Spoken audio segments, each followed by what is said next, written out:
Well, the sun's about to come up, and it's a cold morning, but it will warm up pretty fast here. And I have to admit, I'm happy to be walking across this part of the backpack trip in the cool of the morning, because it's going to get blistering hot out here soon, and there's going to be no shade. But that's not going to happen for a couple hours. And I'm just about to get into the sun, but it'll warm up pretty quick, but it won't be hot for a couple hours. And this is a nice break from walking in the canyon. I will cross the water pocket fold here later in the day and go back into the canyon.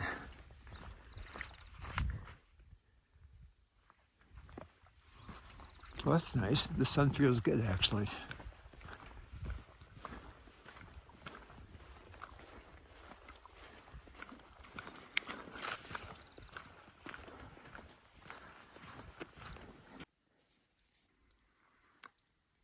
Well, that's the direction I have been walking from. I've been coming from the southeast, going northwest on this trail. And I just came to a sign that says Cottonwood Tanks, which from my next turnoff, I have about 1.5 miles to go, which means I covered more distance yesterday than I anticipated. Probably covered about 13 to 14 miles yesterday. So that means less for today, I think.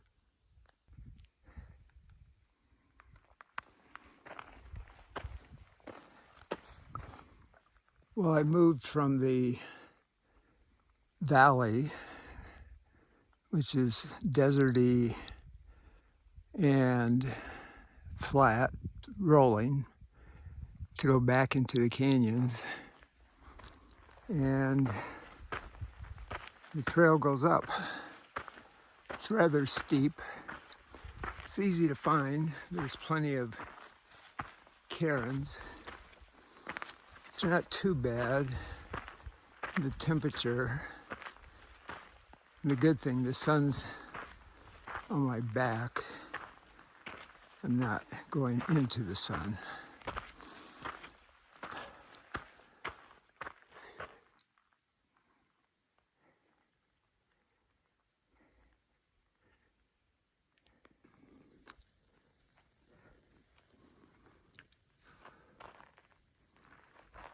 Well, it doesn't look like it from the video, but there were definitely a couple of spicy sections coming up there.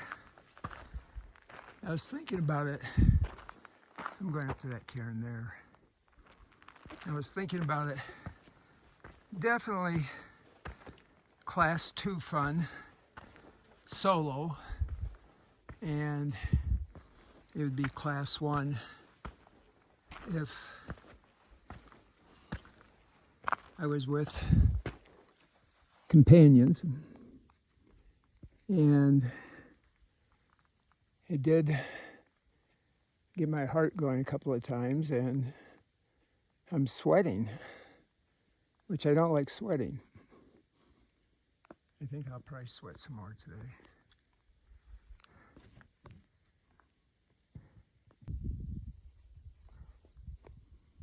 Well, I made it back.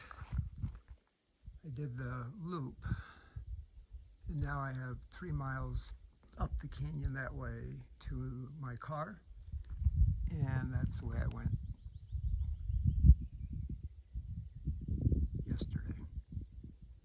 just heard a canyon wren, which is very nice to hear the canyon wrens.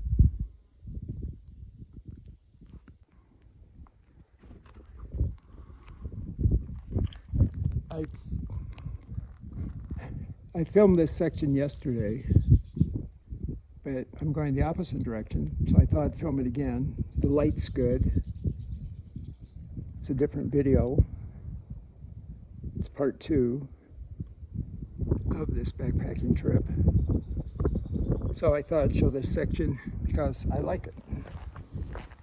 I mentioned yesterday, which is part 1, that a lot of the canyons remind me of videos and photos I've seen, and even movies, of Petra.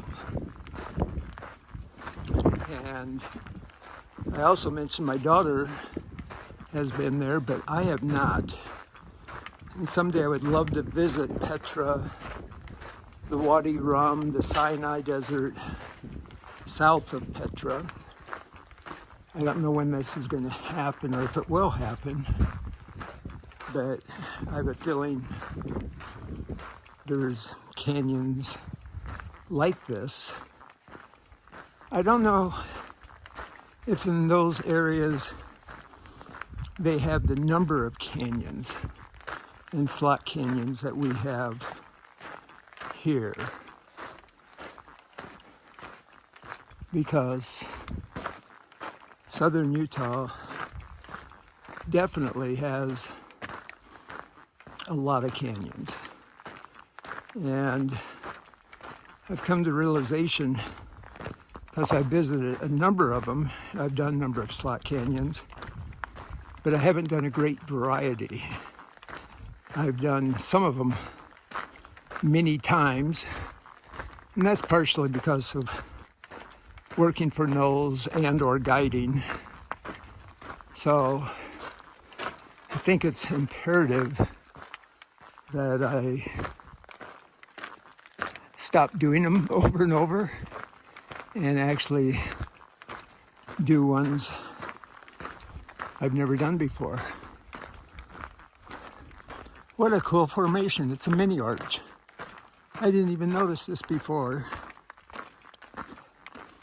But again, I was going the opposite direction. There's a pour over there, which you can see. Oh, it's not a mini arch. I was wrong. The sun was shining, it made it look like it. It's just a pour over from this side canyon here.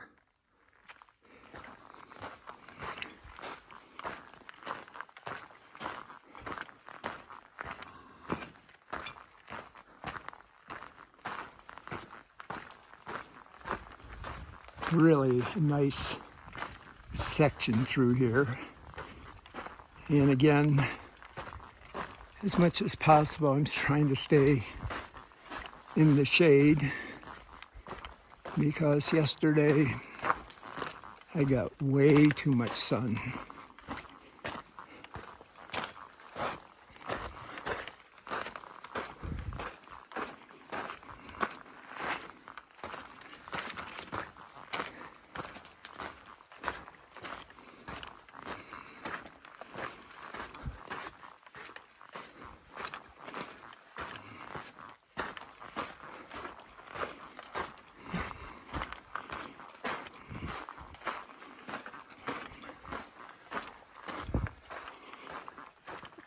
When I came over from the other valley, over the waterfold pocket,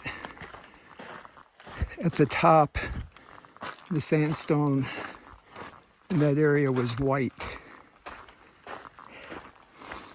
So I'm gonna have to look it up and put a little note in the video of what type of sandstone that is. Should be at the top of the video now.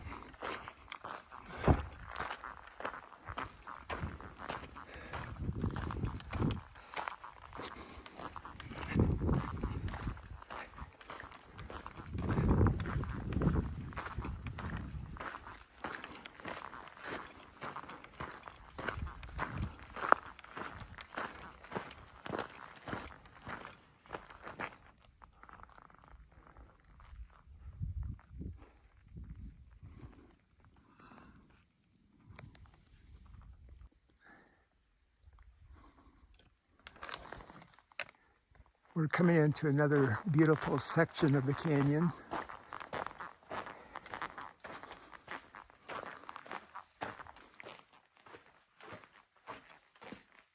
I was thinking about a question, and a question people would ask me, would you recommend this canyon as a day hike, as a multi-day backpacking route? And I absolutely would. And people would say that by my recommendation on social media, YouTube, that it's going to bring a lot of other people here. That might be the case, probably is. But I also like to say I grew up in Iowa. And I like to say if people can figure out how to visit these places, how to move to the mountain resort towns like Aspen, Breckenridge, Crested Butte, Jackson, or even the less popular ones that are actually growing though too and costing more, like Lander, Wyoming, McCall, Idaho. I don't believe in stopping people from doing that. I also believe that it's inevitable that more people will visit these areas.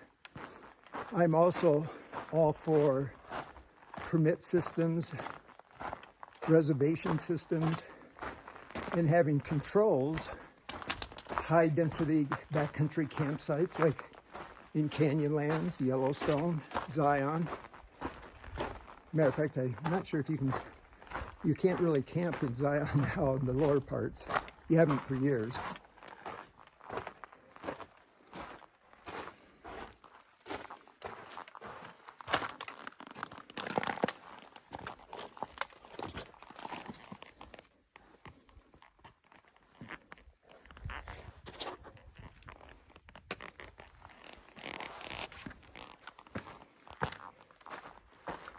Well, I made that little step a lot harder than it is.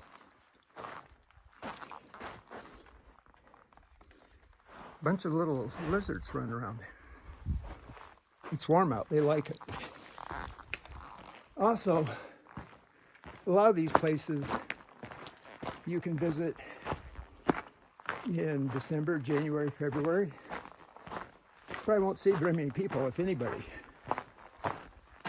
And you have to dress a little differently, maybe have a little bit more knowledge and experience on how to take care of yourself in adverse conditions, and or visit here in July.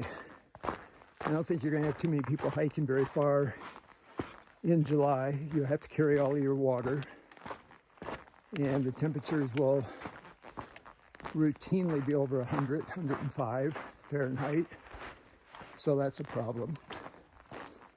But again, I don't believe just because I've lived in Colorado for 48 years and I grew up in Iowa that, wow, I'm a local and it's time to shut the gate and not let anybody move to Colorado or Wyoming or other western states. This is my soapbox. It's just my thoughts. And all of the wonderful, beautiful places in the world are going to see more and more visitors. It's somewhat inevitable.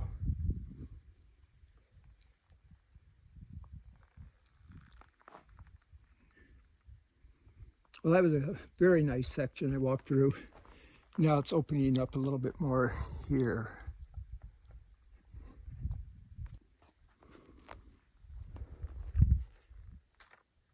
Well, I made it back to the car.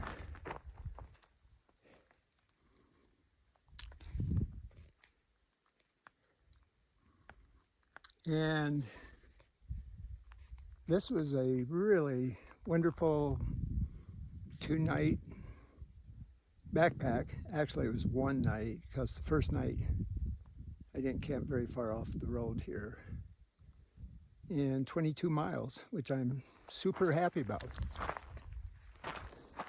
Anyway, that's the end of this series on the Lower Muley Twist Canyon Loop. I think it's 2 parts, maybe 3. I'll have to see how much footage I took. But yeah, wonderful hike, wonderful time of year, and really nice to be out in the desert and away from snow and ice. And that's it.